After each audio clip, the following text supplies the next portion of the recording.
दोस्तों, आपका स्वागत है आपके अपने YouTube चैनल केयर स्टडी जब पे। हम 67th बीपीएससी में मैथ्स की तैयारी कर रहे हैं और बीपीएससी द्वारा पूछे गए जो प्रीवियसली एग्जाम हुए हैं प्रीलिम्स के, उसमें पूछे गए प्रश्नों को सॉल्व कर रहे हैं और साथ ही साथ इस बात पे विचार कर रहे हैं कि किस प्रकार के प्रश्न बीपीएससी में प्रीलिम्स में पूछे जाते हैं। तो चलिए आज के 5 सवाल देखते हैं। चूंकि कल हमने एक पार्ट, इसका जो पार्ट 1 है वो देखा था, उसमें 5 प्रश्न हमने सॉल्व किए थे। आज उसी का दूसरा पार्ट है ये, और ये पार्ट कंटिन्यू रहेगा। ठीक है, तो आज के 5 प्रश्न देखते हैं।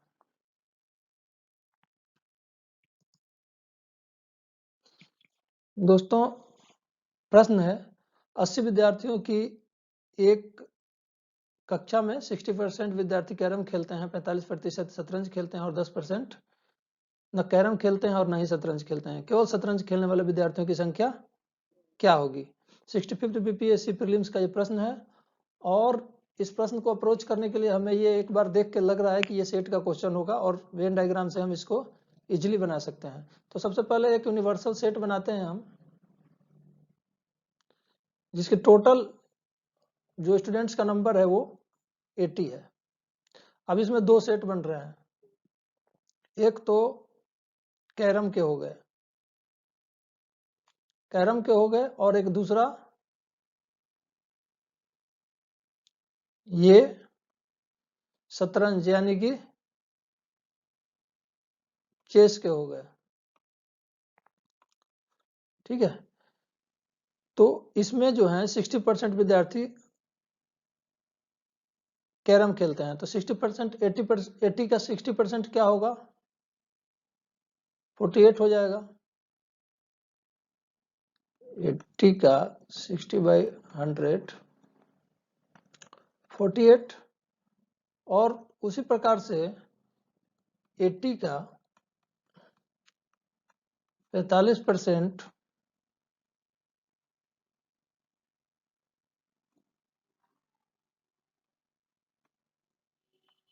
36 हो जाएगा।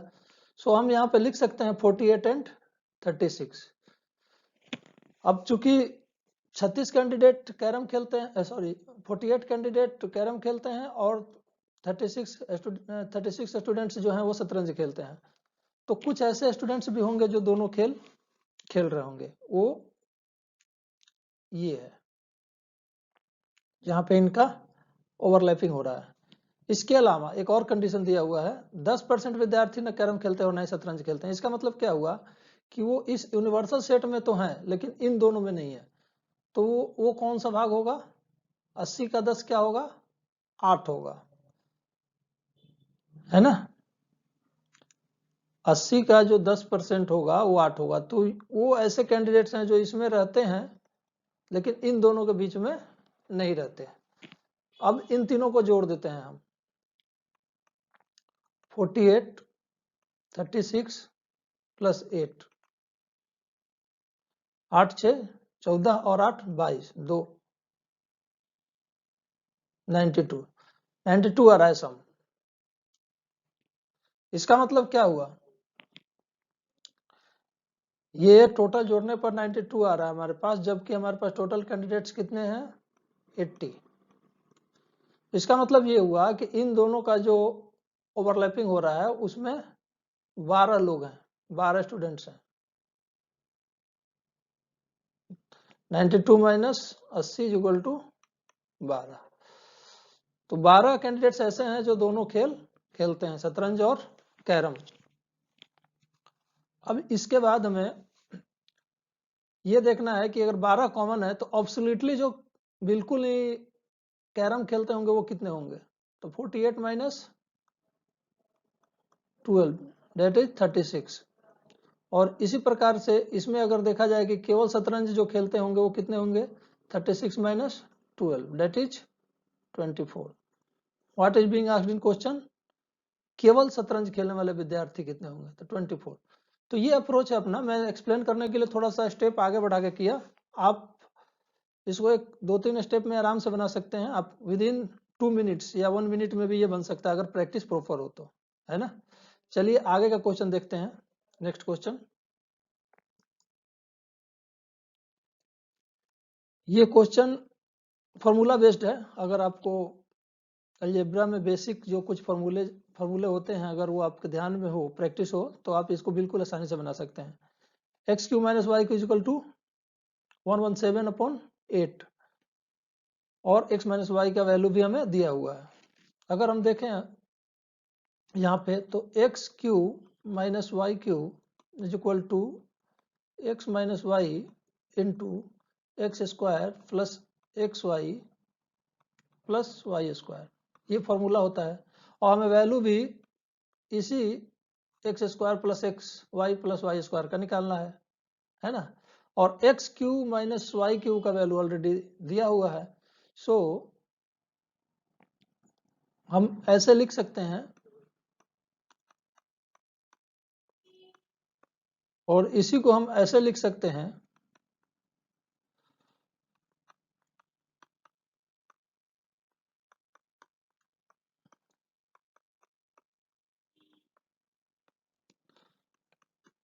देखिए दोस्तों, कोई भी प्रश्न हो मैथमेटिक्स में, एटलीस्ट इस लेवल पे, तो हमें कुछ वैल्यूज दिए होते हैं और कुछ हमें उससे डिड्यूस करने होते हैं। तो जो भी वैल्यूज दिए होते हैं, हमको जो अपना प्लान है क्वेश्चन सॉल्व करने का, अकॉर्डिंगली उसी हिसाब से बनाना होता है। जो हमारे पास दिए हुए जो भी कंटेंट है, उस कंटेंट से हम आगे की तरफ कैसे बढ़ेंगे, वो अप्रोच हमें एक बार देख के क्वेश्चन को उसी समय अनुमान लग जाता है, और उसके बाद हम फिर आगे बढ़ते हैं। तो इसमें चूंकि ये दिया हुआ है इतना, तो इसका मतलब है कि इतना बराबर भी ये होगा। उस फॉर्मूले को मैंने यहाँ पे इस्तेमाल कर दिया जो x cube minus y cube का है।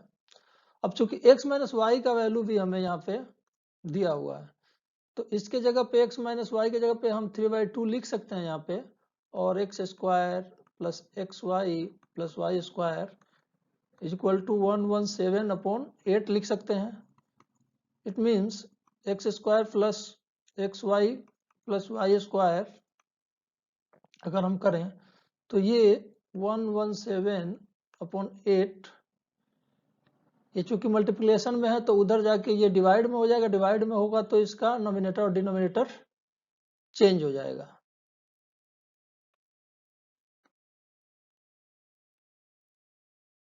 सो वी हैव 117/12, 7 + 1 + 1, ये 9 आ रहा है, जोड़ने पर तो ये 3 से डिविजिबल होगा। 3 × 3 9 × 9 39, और so we have 39/4, we have this option C, so C will be the right answer। तो जो आपका सही उत्तर होगा वो C होगा। तो आप देख रहे हैं किस प्रकार से क्वेश्चन पूछे जाते हैं। ये ज्यादा पुराना भी नहीं है कि ये बोलें कि हम ये आउटडेटेड है, अभी कुछ और पूछा जा रहा है। ये 65 2019 का ही प्री का है, लास्ट टू लास्ट। सो थोड़ा सा प्रैक्टिस इसमें करना ज़्यादा जरूरी है, क्योंकि 10 क्वेश्चंस आते हैं। कल भी इस बारे में हमने काफ़ी बात किया था, तो आज उस चीज़ पे ज़्यादा बात नहीं करेंगे। चलिए देखते हैं आगे का प्रश्न। देखिए, how beautiful this question is, कितना अच्छा क्वेश्चन है ये।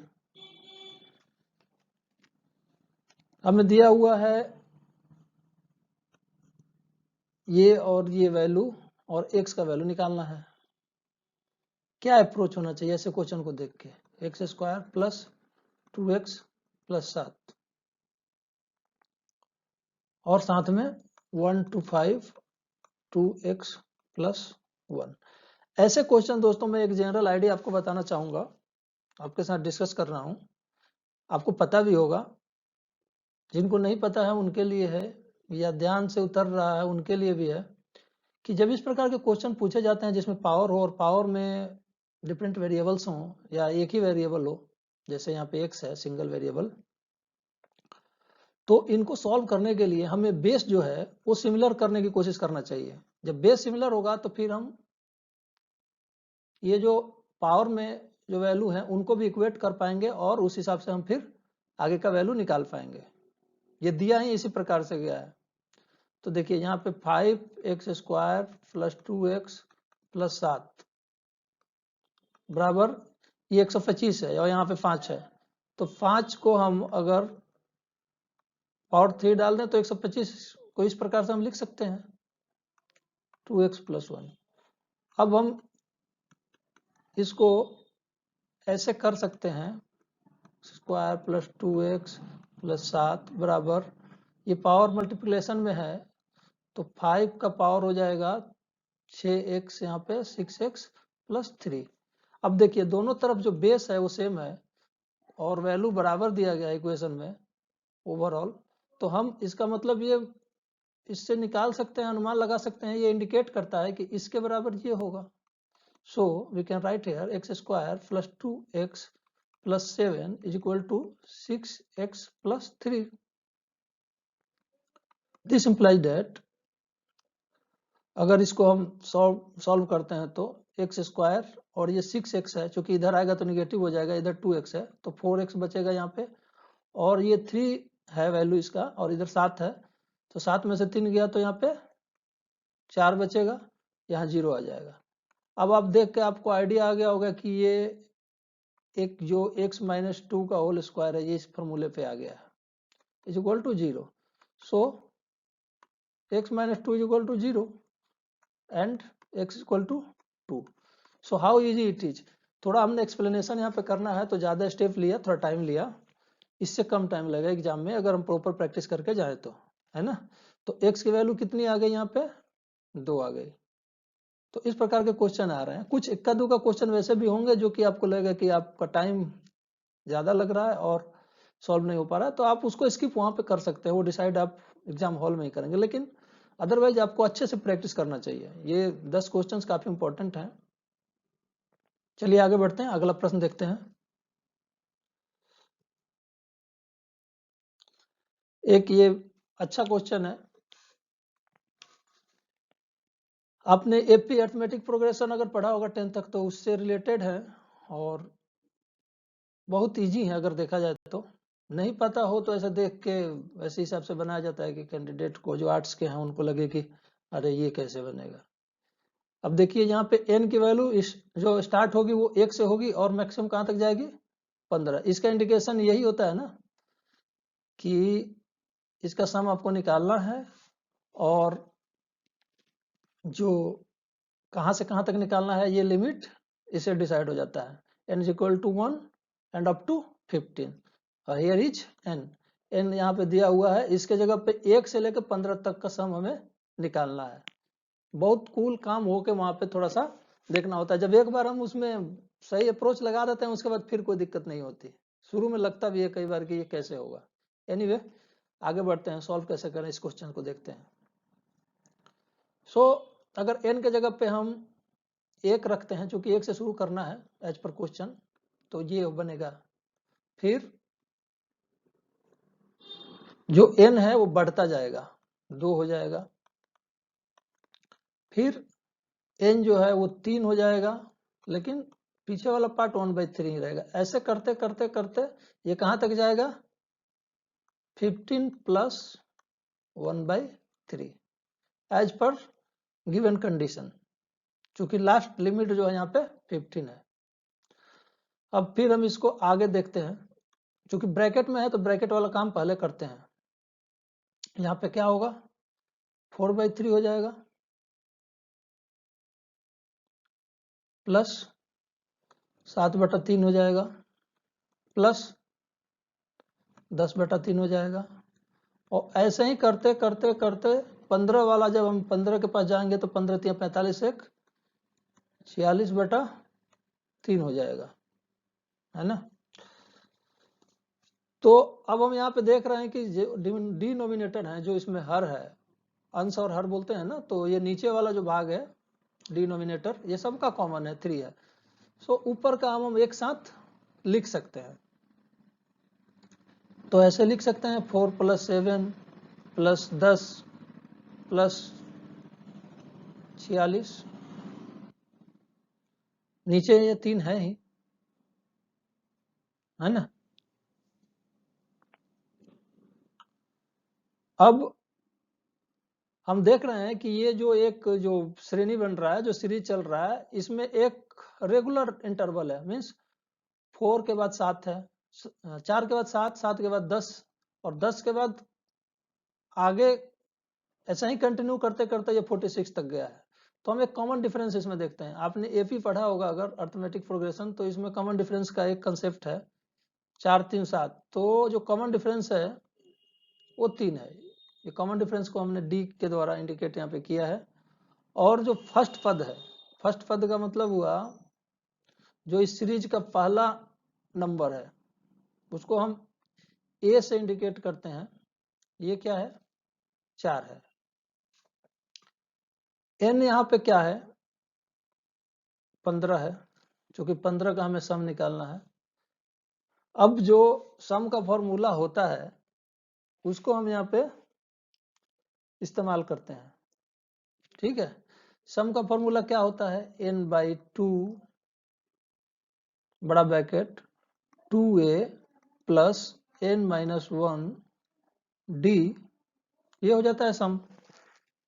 तो ये किसका सम निकाल रहे हैं हम? ये ऊपर वाले पार्ट का सम निकाल रहे हैं, क्योंकि ये सीरीज में है। डिनोमिनेटर 3 जो है वो अपने जगह पे है, उसको हम लास्ट में सॉल्व कर देंगे। ठीक है, तो n/2 कितना हो जाएगा यहाँ पे? 15/2 और अंदर 2a, ए कितना है? 4, तो यहाँ पे 8 हो जाएगा। n कितना है? 15 है, और एक उसमें से घट गया तो 14 गुने डी कितना है? कॉमन डिफरेंस जो है 3 3 के अंतर पे आ रहा है कॉमन डिफरेंस, तो ये 3 ही है। 4 में से 7 में से 4 गया 3, 10 में से 7 गया 3, जो हमने यहाँ पे निकाला था कॉमन डिफरेंस। तो अब देखिए इस प्रश्न को, 15/2 ब्रैकेट के अंदर 8 प्लस 14 42, तो कितना हो जाएगा? 15/2 गुने 50, तो ये 25 हो जाएगा। तो 15 गुने 25 हो जाएगा ये।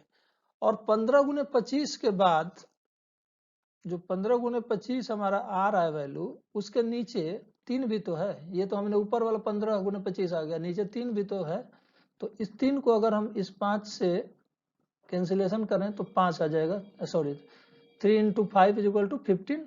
सो यहाँ की वैल्यू आ जाएगी 5, और 25 गुने 5 बराबर 125। तो आपने देखा यहाँ पे ए राइट आंसर होगा। चूंकि प्रोसेस आपको दिखाने के लिए थोड़ा लंबा मैंने किया, इससे कम में हो सकता था ये, कम समय में भी और कम स्टेप में भी। चलिए आगे बढ़ते हैं, आगे का प्रश्न देखते हैं। देखिए इस प्रकार के प्रश्न हमेशा पूछे जाते हैं किसी एक फॉर्मेट में या थोड़ा चेंज करके। 2 रेलगाड़ियां हैं जिनमें प्रत्येक की लंबाई 150 मीटर और प्रत्येक की गति 90 किलोमीटर प्रति घंटा है। एक दूसरे के विपरीत दिशा में चल रही हैं, दोनों एक दूसरे के विपरीत दिशा में चल रही हैं। रेलगाड़ियों द्वारा एक दूसरे को पार करने में लिया गया समय होगा। तो रेलगाड़ी पहले बना लेते हैं।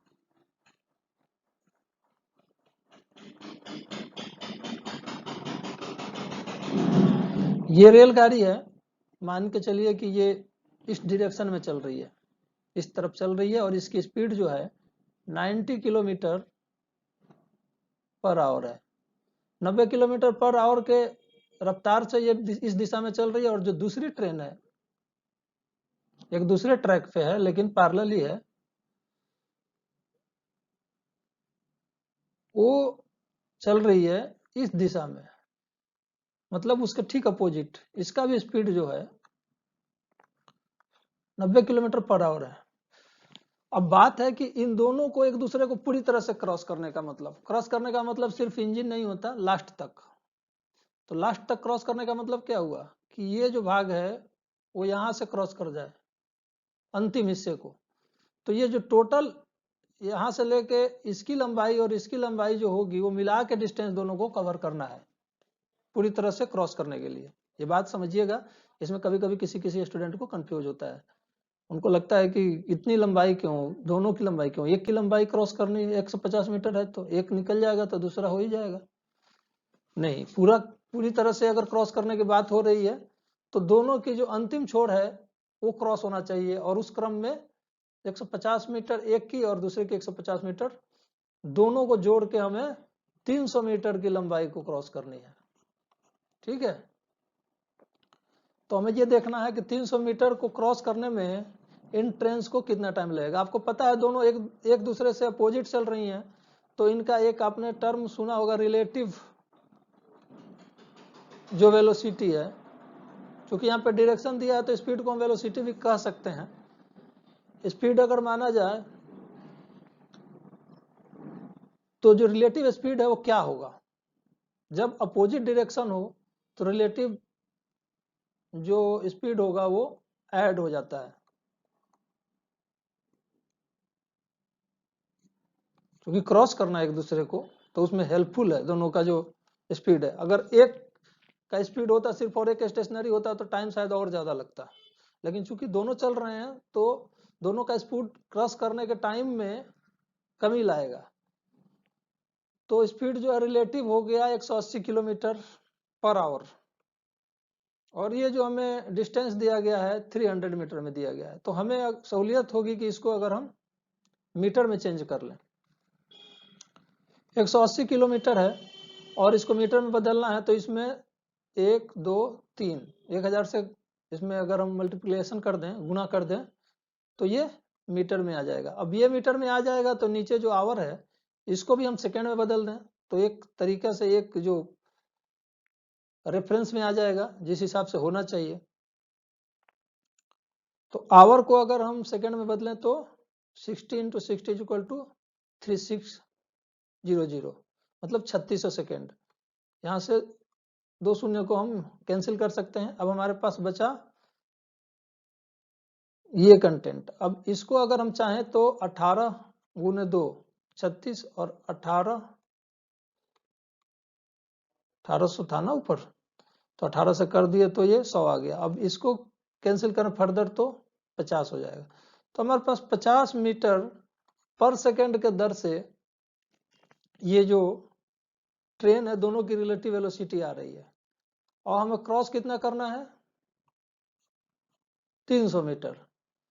तो 300 मीटर क्रॉस करना है और 50 मीटर 1 सेकंड में ये करता है, तो कितना मीटर में कितना सेकंड में ये 300 मीटर करेगा 300/50 = 6।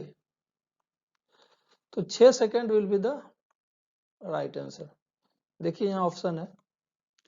तो दोस्तों ये आज का आखिरी प्रश्न रहा। तो इस प्रकार के प्रश्न पूछे जा रहे हैं और इस प्रकार से वर्कआउट करना है। थोड़ा प्रैक्टिस कीजिए, रफ कीजिए जितना मैक्सिमम हो सके, थोड़ा सा अप्रोच को शार्प कीजिए। ज़्यादा इसमें कुछ नहीं करना है, लेकिन इस पर थोड़ा काम अवश्य कीजिए। जल्दी लेके हम फिर इसका अगला हिस्सा लेके आएंगे जिसमें 5 प्रश्न होंगे। तब तक टेक केयर। अगर आपका कुछ इस बारे में विचार हो तो कमेंट बॉक्स में जरूर बताएं। Thank you for watching.